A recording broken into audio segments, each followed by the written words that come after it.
Bon matin, on est lundi le 18 octobre 2021. En fait, je fais une petite vidéo ce matin, c'est plus un récapitulatif de ma saison 2021. Je constate que ma saison est finie, j'ai fait un abandon au dernier ultra que j'ai fait. Et là, je suis encore en train d'essayer de reposer ma jambe. Ça fait une semaine et 2-3 jours que j'ai pas couru. J'ai pris une marche la première fois en fin de semaine passée. Une marche. Marcher 1 quelques kilomètres, je veux dire, au moins j'ai pris l'effort de me dire je fais seulement marcher. Je sens que ma jambe n'est pas encore prête à recommencer à courir. Là. La douleur est encore là.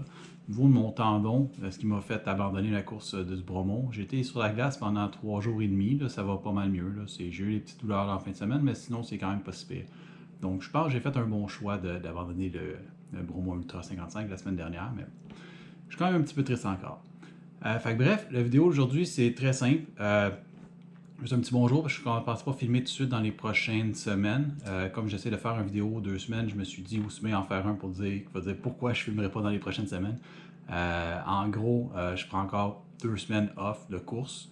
Je vais recommencer après ça mon entraînement tranquillement. Je vais me remettre en forme d'ici Noël, juste pour rebâtir un petit peu ma base, pour pouvoir repartir ma saison 2022 du bon pied. J'ai déjà inscrit à certaines courses à une course pour l'été prochain. Je vais en parler plus tard là, probablement à la fin d'ici au mois de décembre, je vais vous en parler un petit peu plus. Mon plan va être mieux fait pour l'année prochaine. Sinon, aujourd'hui, c'est pas compliqué les petites vidéos. Je reviens sur mes 4 courses que j'ai faites cette année. J'espère que vous allez aimer. J'essaie de prendre des bons moments. Je vais faire décrire un petit peu ce qui s'est passé, les meilleurs moments. Et c'est plus, dans le fond, juste pour vous rappeler les bons moments que j'ai fait cet été. Et en espérant que vous allez apprécier. Et je vous souhaite une bonne journée tout le monde. À la prochaine. Bye bye. Hop, je suis revenu. Désolé, j'ai oublié quelque chose. J'ai oublié de vous mentionner un gros merci aux 4 organisations qui ont fait les 4 événements auxquels j'ai participé. Gaspésia 50 que j'ai fait au mois de juin. Merci énormément. Je sais que ça n'était pas été facile. 1 mois seulement d'avis pour préparer la course. Manque de bénévoles, manque de ressources, certaines stations d'aide. Météo qui n'était pas très, très amusante non plus. Mais sensiblement, c'était un bel événement. C'est mon premier 50. QMT 50, très bel événement. Il y a un petit orage encore, mais encore là, c'est pas la faute de l'organisateur, mais l'organisation était vraiment fantastique. C'était génial. J'ai juste sur le goût de retourner. UTHC 80, bon, UTHC, ça a sa réputation. Moi, je suis allé l'année passée. Je suis retourné cette année parce que j'avais vraiment aimé ça, même si j'avais abandonné l'année passée. Donc, encore une fois, très bel événement. Et pour finir l'année, c'était le Bromont 55. Magnifique setting. Écoute, l'environnement était magnifique. Il manquait certaines choses à certains ravitaillements. Ça, je pense que c'était plus une question qu'il y avait plus de coureurs qui pensaient qu'ils arrivaient en même temps. Sinon, c'était vraiment magnifique. L'organisation était très belle. Et je souhaite que ces 4 événements continuent très longtemps. C'est des magnifiques événements. Si vous faites de l'Ultra au Québec, vous devez au moins faire un de ceux-là. Et idéalement les 4. Sur ce, bon visionnement. À la prochaine!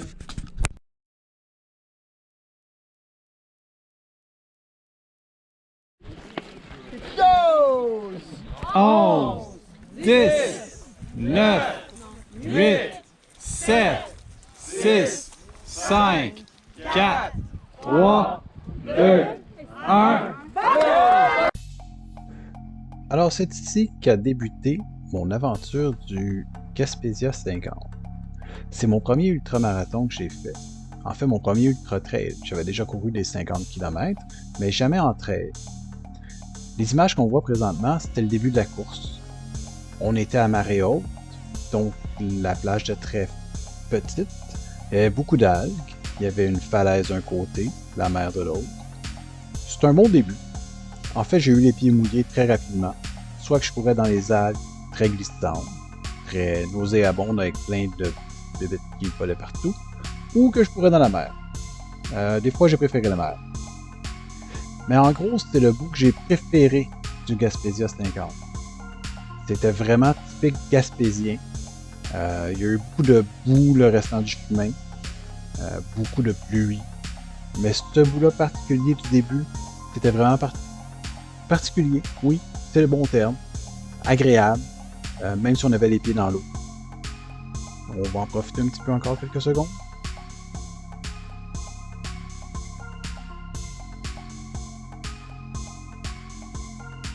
Ensuite, on rentrait dans les sentiers plus boueux. Cette portion-là ici n'était pas trop boueuse, mais ça donne un bon aperçu de à quoi ressemblaient les sentiers dans la forêt. Quelques passerelles de bois, également très glissantes. Mais le paysage était beau tout de même. J'en ai profité, surtout au début de la course, quand j'étais encore relativement fort.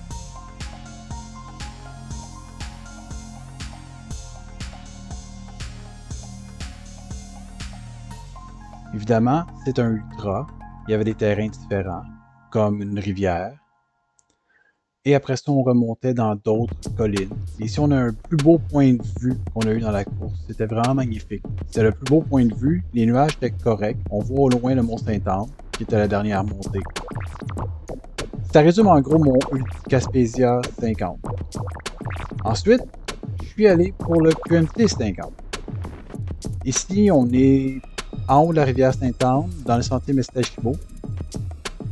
Ce pont était assez élastique. Le moindre pas qu'on faisait, on rebondissait. C'était assez traumatisant dans un sens, mais amusant. La vue était vraiment belle. Donc, comme je disais, j'étais au milieu du Mestachibo ici. J'y allais m'attaquer à la portion la plus difficile. Donc, j'avais encore le moral. J'étais encore joyeux. Ça allait changer dans les prochaines minutes. Mais somme toute, c'était vraiment bien.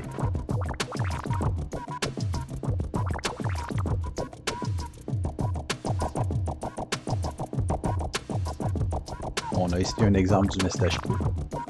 Beaucoup de roches, beaucoup de bouettes, des montées, c'était lent. Mais c'est très beau. Ce qui est beau également, c'est le mont Saint-Anne. Quand on le monte, quand on arrive au sommet, comme ici, où j'étais à la fin de la deuxième montée, ou quand on le redescend, où j'ai eu le plus beau point de vue de ma course, qui en fait le seul temps où les nuages se sont tassés un peu. J'en ai profité. Et c'est en fait les plus beaux points de vue que j'ai eu dans mon QMT 50. Mais cette course-là était vraiment magnifique. C'est une course que j'ai adorée. Après, je me suis entraîné pour l'UTHT 80. On voit ici le départ.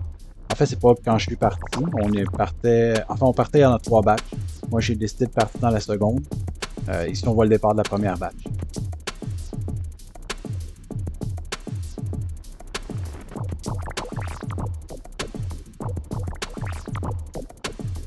Puis en fait, l'UTHT 80 commençait très doucement. Les sentiers étaient très beaux en commençant.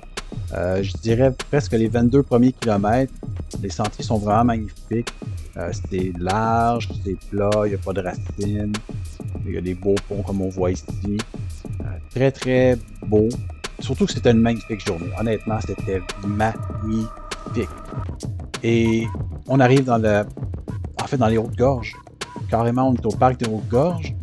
Et ce qu'on voit à notre gauche, c'est l'acropole des Draveurs. On a l'autre côté de la rivière également. C'est de toute beauté. Surtout quand il fait beau. Tout le monde admirait. La plupart des gens prenaient des photos.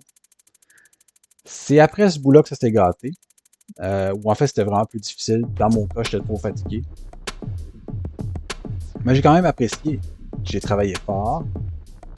J'étais vraiment épuisé en fin de journée. Surtout après mon 14 heures de course. C'est ce qu'on voit présentement ici. Je me cognais les orteils beaucoup. Mais je me suis vraiment amusé. C'est pour ça que j'étais très motivé aussi pour mon dernier de la saison, qui était le Bromont Ultra 55. Lui, sa force, c'est la beauté du paysage.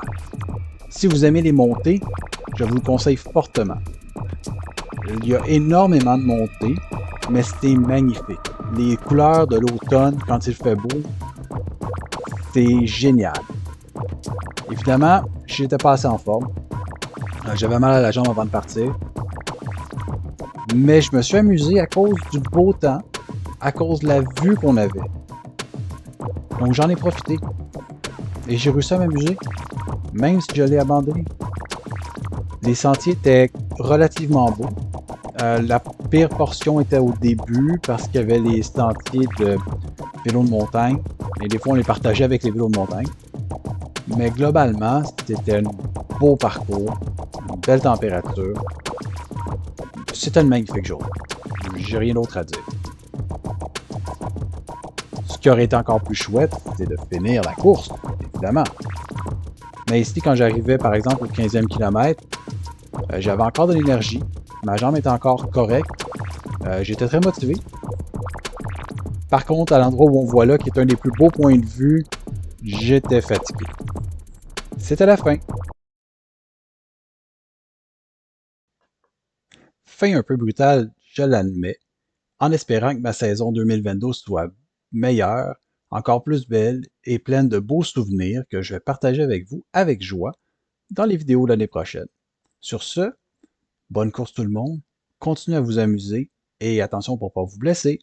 À la prochaine. Bye bye.